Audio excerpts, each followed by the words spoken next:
Hello everyone, नमस्कार। Path IAS academy के YouTube channel में आप सभी का बहुत सारा स्वागत है।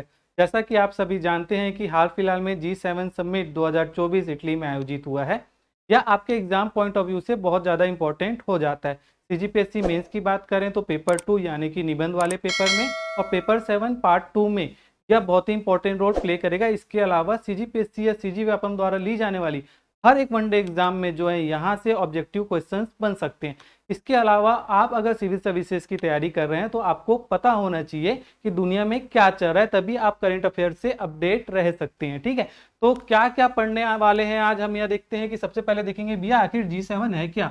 उसके बाद हम देखेंगे कि इसके इतिहास और इसके महत्व को। उसके बाद की हाईलाइट्स देखेंगे G7 शिखर सम्मेलन 2024 जो हुआ, वहां से एग्जाम पॉइंट ऑफ व्यू से जितने भी जो है फैक्ट्स निकल सकते हैं वो आज हम इस वीडियो में कवर करेंगे। इसके बाद आपको पता होगा कि मोदी जी जो है इटली गए हुए थे शिखर सम्मेलन को अटेंड करने के लिए, तो इंडिया को क्यों इनवाइट किया गया, क्यों इंडिया इंपॉर्टेंट हो जाता है G7 कंट्रीज के लिए, वो सारा आज हम इस वीडियो में डिस्कस करेंगे। उसके बाद प्रैक्टिस क्वेश्चंस हम लास्ट में लगाएंगे। ठीक है, तो सबसे पहले देखते हैं कि भैया G7 है क्या। तो G stand for group, 7 number दर्शाता है 7 देशों के समूह को। होता क्या है कि हमारी इंसानी फितरत होती है या जरूरत हम कहें कि हमें जो है समूह में रहना पसंद है ताकि विपत्ति आने पर हमारे दोस्त हमारे साथ खड़े रह सकें। यही कारण है कि वैश्विक स्तर पे भी जो है जो बहुत सारे देश हैं, समान विचार वाले देश परिस्थितियों के अनुसार जो है समूह बनाते हैं। इसी कड़ी में जो है G7 बनकर आता है। ठीक है, तो G7 क्यों बना, इसका इतिहास क्या है, यह हम डिस्कस बाद में करेंगे। पहले देखते हैं कि ये 7 देश आखिर कौन कौन से हैं। तो मैं आपको ट्रिक से याद कराता हूँ। ये इमेज देखो आप, इस इमेज में क्या है कि कोई व्यक्ति जो है ना वो अपनी गर्लफ्रेंड के साथ क्या करने गया, जूस पीने गया है। ठीक है, ये आपको जब भी G7 याद आएगा तो अगर आपकी उसकी कंट्रीज को याद करना है, देखना है, तो ये ट्रिक काम आएगी। ठीक है, तो गर्लफ्रेंड के साथ आप क्या करने गए हो, जूस पीने गए हो। ठीक, जी का मतलब हुआ आपका क्या, मैं यहाँ पे कलर चेंज कर लेता हूँ। जी का हुआ आपका क्या, Germany. G stand for Germany. F हुआ आपका फ्रांस। जे आपका हुआ जापान। यू हुआ आपका यूएसए। आई हुआ आपका इटली। सी हुआ आपका कनाडा और ई हुआ आपका इंग्लैंड। ठीक, ये 7 देश आपके हैं। ठीक, कौन कौन से, फिर से बोल रहा हूं, जर्मनी, फ्रांस, जापान, यूएसए यानी कि अमेरिका।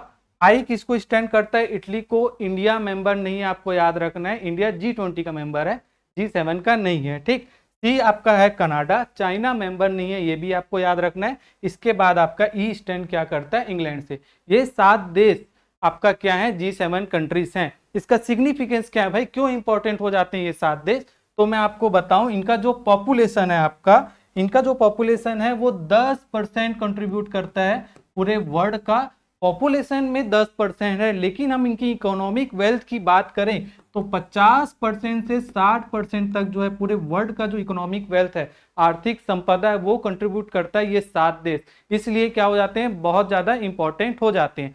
ये 7 देश जो हैं हर साल जो है मीटिंग करते हैं। अलग अलग, इसका कोई हेडक्वार्टर फिक्स हेडक्वार्टर नहीं है, अलग अलग साल इसकी प्रेसिडेंसी चेंज होती है। इस साल किसके पास है, तो इटली के पास है। ठीक है, तो ये G7 आपको, मुझे लगता है कि कंट्रीज तो याद हो गए होंगे। अब हम इसकी हिस्ट्री पे चलते हैं कि G7 बनाने की जरूरत क्यों पड़ी।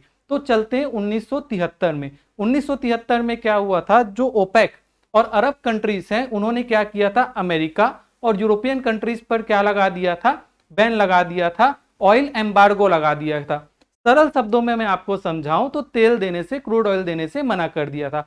अब आप बताइए कि जो देश जिसकी इकोनॉमी इंडस्ट्रियल बेस हो उसे अगर तेल ना मिले तो क्या हाल होगा। ठीक है, तो इस वजह से आनन फानन में क्या किया गया, 4 देशों के जो वित्त मंत्री है उन्होंने मिलने का क्या किया, निर्णय लिया। कब निर्णय लिया, 1973 में।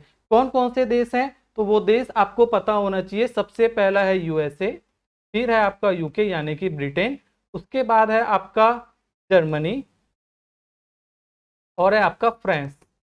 ठीक, ये 4 देशों के जो वित्त मंत्री हैं तो वो क्या करते हैं, मिलने का निर्णय लेते हैं।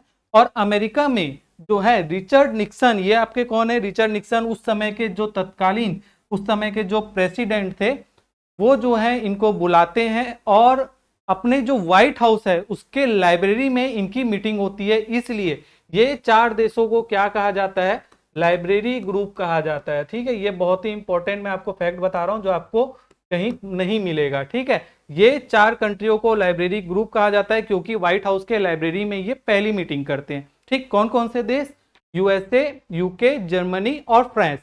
2 साल बाद जो है 2 और देश जो हैं इसको ज्वाइन करते हैं, जिसमें आपका हो जाता है, एक देश हो जाता है आपका जापान और दूसरा देश हो जाता है आपका इटली। ठीक, तो जो ग्रुप जो है बना और हर साल मीटिंग का जो निर्णय लिया गया वो लिया गया 1975 में। यानी कि पहली G6 की मीटिंग कब होती है, फैक्ट क्वेश्चन बन सकता है, तो कब होती है, 1975 में। एक साल बाद जो है 1976 में कौन ज्वाइन करता है, कनाडा ज्वाइन करता है। अब यह वास्तविक स्वरूप जो G7 का है वो किस वर्ष बनता है, यह प्रश्न भी बन सकता है। तो किस वर्ष बनता है, तो 1976 में बनता है। ठीक है, वापस चलते हैं। 1973 में ऑयल एम्बार्गो लगाया।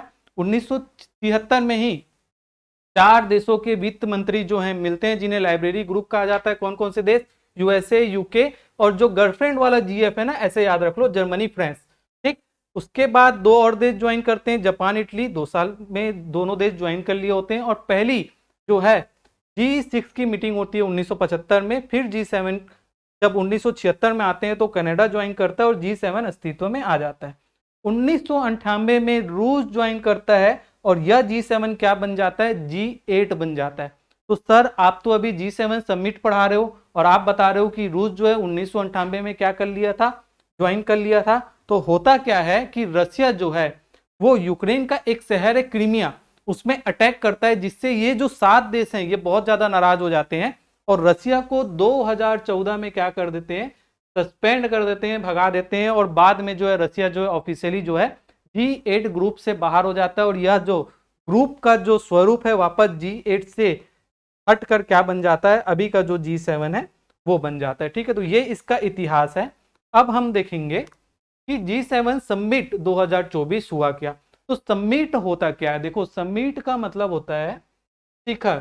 शिखर क्या होता है कि जैसा ये एक पर्वत है, इस पर्वत का जो एपेक्स पार्ट होगा ना, सबसे ऊपर पार्ट, इसको हिंदी में शिखर बोलते हैं, इसी को इंग्लिश में समिट बोलते हैं। यानी कि सबसे हाई लेवल का जो अधिकारी होगा या प्रतिनिधि होगा वो क्या करेगा, इस मीटिंग को ज्वाइन करेगा। तो किसी देश का समिट क्या हो सकता है, सबसे बड़ा क्या हो सकता है, जो हेड ऑफ स्टेट है। जैसे हमारे देश के कौन हो सकते हैं, प्राइम मिनिस्टर, प्रेसिडेंट हो सकते हैं। तो किसी भी देश के जो हेड ऑफ द स्टेट है वो इस समिट को क्या करते हैं, ज्वाइन करते हैं। इसलिए ऐसे जो सम्मेलन होते हैं उसे समिट कहा जाता है। ठीक है, तो G7 समिट 2024 हुआ। ठीक, कहां हो रहा है, तो इटली में हो रहा है। ठीक, इसके साथ साथ मैं आपको फैक्ट बताते चलूं कि देखो 2024 में कहां हुआ, तो इटली में हुआ। 2023 में किसके पास प्रेसिडेंसी थी, तो जापान के पास थी। क्वेश्चन ऐसा भी आ जाता है, जो नए स्टूडेंट्स हैं उनको बता दूं कि अगले साल समिट कहां होगा। अभी G7 बहुत ज्यादा न्यूज में है, लेकिन आने वाले वर्ष का भी पूछ देता है। तो 2025 में कहां पे होगा, तो कनाडा में होगा। ठीक, तो ये भी आपको पता होना चाहिए। अभी 2024 समिट कहां हुआ, इटली में हुआ। देश इटली, शहर आपका क्या, एपुलिया, इंपॉर्टेंट हो जाता है, नाम याद रख लो। ठीक, इसके एक वेन्यू का नाम है बोर्गो एग्नाजिया। इंपॉर्टेंट नहीं है लेकिन फिर भी हम पढ़ रहे हैं तो सारे फैक्ट्स को लेके चलेंगे। ठीक है, तो जैसे कि G20 समिट हमारे देश में हुआ था तो भारत मंडपम हमारा वेन्यू था, होटल था। उसी तरीके से न्यू दिल्ली में हुआ था, लेकिन जो वेन्यू था वो भारत मंडपम था। उसी तरीके से एपुलिया, और जगह का नाम है आपका बोर्गो एग्नाजिया। कब हुआ, तो 13 से 15 जून 2024 को ये आयोजित हुआ था। ठीक है, तो G7 समिट 2024। ठीक, हाँ, 7 देशों के मैं बताया हेड ऑफ द स्टेट आएंगे। ठीक, कौन कौन से देश हैं, तो भैया देखो पहले तो होस्ट कंट्री है। ठीक है, तो इनका नाम क्या है, सभी को पता होगा, जॉर्जिया मेलोनी। ठीक, जो बाइडन है जापान के रिप्रेजेंटेटिव है, ऋषि सुनक जी हैं। इसके बाद आपका जो है ये फ्रांस के हैं। ठीक, जस्टिन ट्रूडो कनाडा के हैं और ये आपके जर्मनी के हैं। ठीक, ये 7 देश हैं।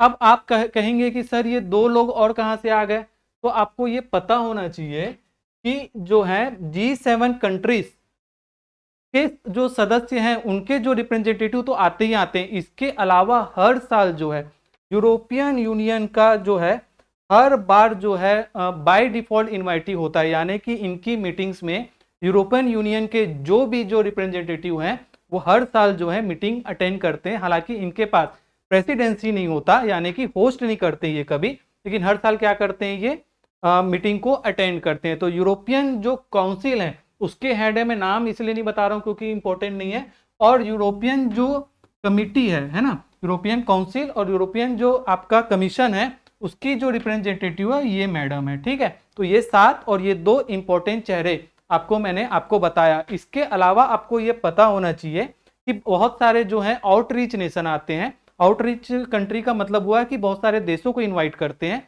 इसके अलावा बहुत सारे ऑर्गेनाइजेशन के भी जो रिप्रेजेंटेटिव है वो आते हैं।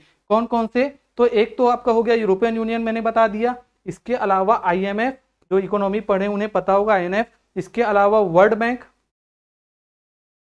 ठीक, इनके रिप्रेजेंटेटिव भी आके क्या करते हैं, मीटिंग को अटेंड करते हैं। ठीक, तो ये आपको पता होना चाहिए। इसके बाद की हाइलाइट्स क्या है भाई G7 समिट 2024 का, ठीक, क्या आउटकम आया, ये भी इंपॉर्टेंट हो जाता है। बहुत डिटेल में मैं आपको बता रहा हूं। सबसे पहला मैं आपको पढ़ रहा हूं, promote concrete G7 PGII। PGII क्या है? Partnership for global infrastructure and investment initiative.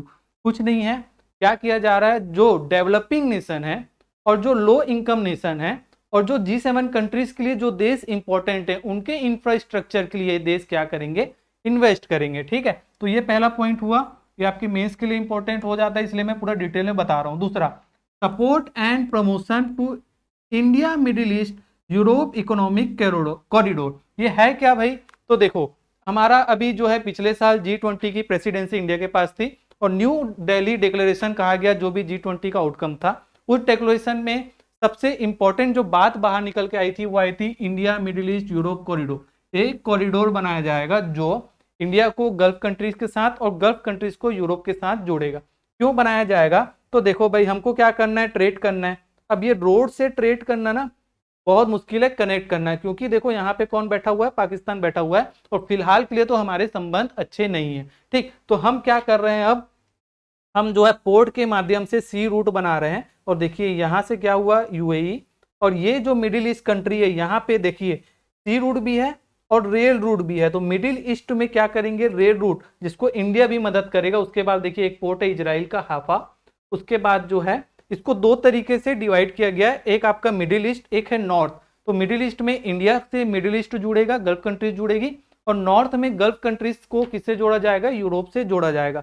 तो ये बहुत ज्यादा इंपॉर्टेंट हो जाता है। और ये जो है इस तरीके से देखा गया है कि चाइना का जो वन बेल्ट वन रोड जो इनिशिएटिव है उसको काउंटर करने के लिए जो है G7 कंट्रीज जो है इसको प्रमोट करना चाहती है। G20 में यह बात लेकर आई है, G7 में क्या किया जा रहा है अभी आपको पता चल गया कि IMEC क्या है। IMEC India middle east Europe economic corridor, इसको क्या कर रही है G7 कंट्रीज, इन्होंने कहा कि हम क्या करेंगे, सपोर्ट करेंगे और क्या करेंगे, प्रमोट करेंगे। ठीक, ये 2 पॉइंट पता चल गया। तीसरा पॉइंट क्या है, तीसरा पॉइंट है आपका एनहेंसिंग इंट्रोपरेबिलिटी ऑफ AI गवर्नेंस। कुछ नहीं बात हो रही है, बात हो रही है जो गवर्नेंस है, डिजिटल गवर्नेंस की बात हो रही है, ताकि प्रोसेस जो है फास्ट हो और ट्रांसपेरेंसी आए। इसको लेके बहुत ज्यादा जोर दिया गया है G7 के मीटिंग में। ठीक, इसके बाद ये बहुत बढ़िया चीज है, ये है कि extraordinary revenue excretion loans for Ukraine. ठीक है, यूक्रेन जो देश है, यूक्रेन और रशिया का जो है लगातार झगड़ा कर रहा है, जिससे यूक्रेन को बहुत ज्यादा नुकसान हुआ है। तो G7 कंट्रीज जो हैं ये कह रही है कि इन्हें जो है $50 बिलियन का क्या देगी, लोन प्रोवाइड करेगी। और जो है यह लोन कहां से देगी, तो रशिया का जो एसेट है इन देशों में, उन देशों में जो फ्रीज किया गया है उसके एसेट के बदले जो है यूक्रेन को क्या दिया जाएगा, लोन दिया जाएगा। ठीक है, तो ये 4 पॉइंट बहुत ज्यादा इंपॉर्टेंट हो जाता है। इसके बाद ये मैंने आपको बता दिया, कुछ एक्स्ट्रा फैक्ट बताते हैं। तो जैसे हम G7 समिट 2024 की बात कर रहे हैं, तो सबसे पहले आपको ये पता होना चाहिए कि भैया ये इंपॉर्टेंट है, हमारे आपको थंबनेल में दिख गया होगा। 50वें नंबर का क्यों इंपॉर्टेंट हो जाता है, 50वें नंबर का क्या है, ये G7 समिट है। यानी कि मैं आपको कहूं तो ये एनिवर्सरी है, जो क्या वर्ड कहते हैं ना, गोल्डन जुबली, वो है, तो बहुत ज्यादा इंपॉर्टेंट हो जाता है। तो इससे रिलेटेड जितने भी इंपॉर्टेंट फैक्ट है वो इंपॉर्टेंट हो जाते हैं। ठीक है, तो देखो इंडिया लगातार जो है इसमें इनवाइट हो रहा है 2019 से। कैसा इनवाइट हो रहा है, तो मैंने आपको बताया एज अ आउटरीच नेशन। कैसा इनवाइट हो रहा है? ऐसा आउटरीच नेशन इनवाइट हो रहा है, ठीक है, यानी कि इनवाइट किया जा रहा है। क्या पहली बार जो है मोदी जी को इनवाइट किया गया? इसके पहले किसी प्राइम मिनिस्टर को इंडिया की इनवाइट नहीं किया गया है? ऐसा नहीं है। 5वीं बार जो है प्राइम मिनिस्टर मोदी जो है 2019 से लगातार गए हैं, लेकिन इंडिया जो है 11 बार ऐसा इन्वाइटी, ऐसा आउटरीच नेशन जो है इसमें पार्टिसिपेट कर चुका है, ठीक है। तो ये हमारा है। इसके बाद एक फैक्ट और निकल के आता है, वो ये है कि मैंने आपको बताया कि ईयू जो है वो G7 के मेंबर नहीं है, यूरोपियन यूनियन, लेकिन 1977 से, देखिए 1976 में मीटिंग हुई थी, मैंने आपको बताया G7 की, 1975 में आपकी G6 की मीटिंग हुई थी, लेकिन 1977 से यूरोपियन यूनियन G7 का मेंबर नहीं है, लेकिन हर साल समिट में क्या करता है? वो अटेंड करता है, ठीक है। तो ये भी एक फैक्ट है, स्टेटमेंट में ये क्वेश्चन पूछ सकता है, तो मैं आपको बता दिया। क्या सिर्फ इंडिया को इन्वाइट किया गया है? तो बिल्कुल नहीं, टोटल जो है 12 नेशन को इन्वाइट किए गए हैं, ठीक है। इसमें बहुत सारे ऐसे देश हैं, मैं आपको बताऊं कि अर्जेंटीना है, आपका इंडिया है, सऊदी जो प्रिंस क्राउन से सऊदी अरब के मोहम्मद बिन सलमान, उनको इनवाइट किया गया है। यूएई के जो रिप्रेजेंटेटिव है उनको इनवाइट किया गया है, और वेटिकन सिटी के जो पॉप फ्रांसिस है, ठीक है, ये भी आपको याद रखना है, पॉप फ्रांसिस, ठीक। ये मैं आपको इसलिए बता रहा हूँ कि पहली बार किसी पॉप ने जो है G7 समिट में पार्टिसिपेट किया है। तो देखो ये जो पॉप फ्रांसिस है, इन्होंने क्या किया था, फर्स्ट टाइम जो है यह जो है अटेंड किया था यह समिट को, ठीक है। तो ये सारे देश जो हैं इनको भी इनवाइट किया गया है, जिसमें महत्वपूर्ण देश ब्राजील भी हो जाता है, ठीक है। तो ये सारा अदर फैक्ट्स मैंने आपको बता दिया। यहाँ से भी क्वेश्चन बन सकता है कि 11वीं बार जो है इंडिया को इनवाइट किया गया, ठीक है, ये इंपॉर्टेंट है। अब जो है सिग्निफिकेंस क्या है G7 का इंडिया के लिए, ठीक। इंडिया को क्यों इनवाइट किया गया भाई, क्यों इतना इंडिया को इंपॉर्टेंस दिया जा रहा है, ये भी एक पहलू है, तो इस पहलू को समझते हैं, ठीक है। तो सबसे पहले यह देख लेते हैं कि भैया इकोनॉमिक सिग्निफिकेंस क्या है, ठीक। तो इकोनॉमिक सिग्निफिकेंस ये है कि इंडिया जो है अब लगभग जो है 4 ट्रिलियन डॉलर की इकोनॉमी हो गई है। लार्ज जो है हाईएस्ट ग्रोइंग इकोनॉमी हमारी इंडिया है, ये आप सभी को पता है, ठीक। अब जो है इंडिया की जो इकोनॉमी है, वो जो 4 सदस्य देश हैं G7 में, 7 में से 4 देश कौन कौन से? कनाडा, फ्रांस, इटली और यूके के जो है इकोनॉमी से बड़ी है हमारी इकोनॉमी, ठीक। तो ये इसलिए इंपॉर्टेंट हो जाता है। इसके अलावा आपको पता है कि स्ट्रेटेजिक पार्टनरशिप की बात हो रही है, इंडिया जो है वो इमर्ज हुआ है significant strategic partner for western countries G7 framework के अंडर में, ठीक। हमारे पास क्या, पॉपुलेशन बहुत है, हम ट्रेड करते हैं, बाहरी कंपनीज हमारे देश में आके जो है इन्वेस्ट करना चाहती है, तो स्ट्रेटेजिक पार्टनरशिप हमारा जो है, जो यूरोपियन कंट्रीज है, अमेरिकन जो कंट्रीज है, उनके साथ जो है हमारा जो स्ट्रेटेजिक पार्टनरशिप हमेशा अच्छा रहा है। तो यह भी एक कारण है कि इंडिया को जो है इनवाइट किया गया। इसके बाद इंडिया जो है बहुत ही क्रूशियल रोल प्ले करेगा किसमें? इंडो पैसिफिक रीजन में। जो इंडो पैसिफिक जो रीजन है, ठीक है, हिंद महासागर का जो एरिया है, उसमें जो चाइना के डोमिनेंस को कम करने के लिए, ठीक, यहाँ पे मीटिंग में बात हुई है कि ओपन एंड फ्री ट्रेड होना चाहिए। कहाँ पे? इंडो पैसिफिक रीजन में, जिसमें चाइना जो है ना बहुत ज्यादा डोमिनेट करता है, अपने एरिया बताता है, ठीक है। तो इसलिए जो है इंडिया बहुत ज्यादा इंपॉर्टेंट हो जाता है G7 के लिए। तो ये महत्व है, इसलिए लगातार जो है इंडिया को G7 में इनवाइट किया जा रहा है। अब आपके लिए एक प्रश्न है, अगर आपने वीडियो को बहुत अच्छे से देखा है तो बहुत ही सिंपल क्वेश्चन है, इसका जवाब आपको कमेंट में देना है कि इटली के कहाँ पे G7 कॉन्फ्रेंस जो है हेल्ड किया गया? रोम, मिलान, वेनिस और अपुलिया, ठीक है। बहुत ही सिंपल सा क्वेश्चन है, अगर आप कमेंट करेंगे तो मैं ऐसा अप्रिसिएशन लूंगा, और जो है ऐसी बर्निंग टॉपिक्स जो भी इंपॉर्टेंट आपके एग्जाम के लिए हो जाता है तो मैं आपके लिए लेकर आऊंगा। तो बहुत ही छोटी सी चीज़ है, अगर आपको वीडियो अच्छा लगा तो लाइक कर दिया करो, ठीक है। नहीं पसंद आया तो मत करना। बाकी जो है जल्द ही मिलते हैं अगले ही ऐसे करंट अफेयर्स के नए टॉपिक के साथ। जब तक के लिए जय हिंद, जय भारत।